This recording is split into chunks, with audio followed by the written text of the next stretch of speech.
మద్యం కేసుల గురించి మీరేమీ మాట్లాడకండి అని ఇంతకుముందు ఒకసారి క్యాబినెట్ సమావేశంలో మంత్రివర్గ సహచరులకు చెప్పినటువంటి ముఖ్యమంత్రి చంద్రబాబు నాయుడు గారు తాజాగా టీడీఎల్పీ వాళ్ళ పార్టీ ఎంపీల సమావేశంలో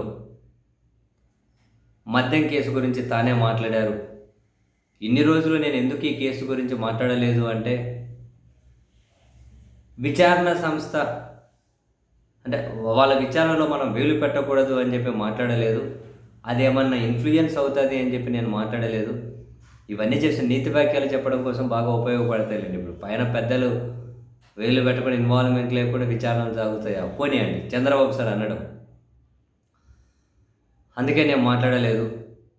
ఇప్పుడు ఈ మద్యం కేసు అనేది చివరి దశకు వచ్చేసింది అన్నారు. మద్యం కేసులు అనేటివి చివరి దశకు వచ్చేసాయి, 1000 కోట్లు దోచేశారు అని చెప్పి అన్నారు.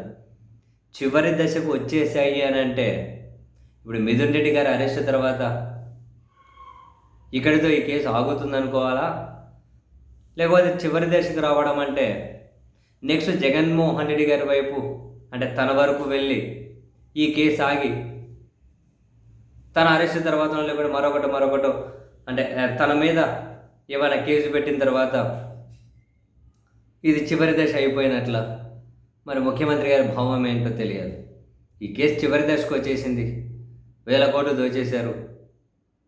వాళ్ళు దోచేసి మనమే దోపేశారు. అంటే చంద్రబాబు గారి మీద కానీ అప్పుడు లిక్కర్ కేసులు పెట్టారు కదా, దాన్ని ఉద్దేశించి అన్నట్లున్నారు, వాళ్ళు దోచేసి మన మీద పెట్టారు అని.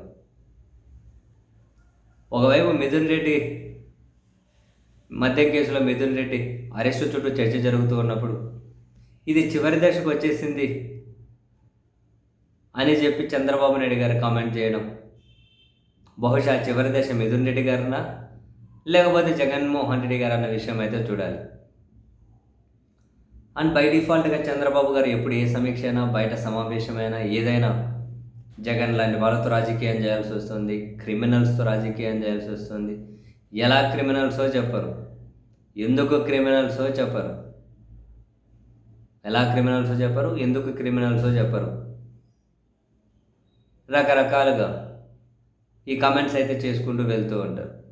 సరే, ఇప్పుడు చంద్రబాబు నాయుడు గారైనా వాళ్ళ మీడియా అయినా వాళ్ళ పత్రికలైనా వాళ్ళ విధానం ఎట్లుంటుంది, మనం చేసిందే కరెక్ట్, మనం ఏం చేసినా కరెక్ట్, పూటకో మాట మాట్లాడినా కరెక్టే, రోజుకో నిర్ణయం తీసుకున్నా కరెక్టే, ఎవరినైనా మనం ఏమైనా తిట్టినా కరెక్టే, దుష్ప్రచారం చేసినా కరెక్టే, తప్పుడు ప్రచారం మనమే ఏం చేసినా కరెక్ట్, ఎదుటి ఏం చేసినా తప్పు.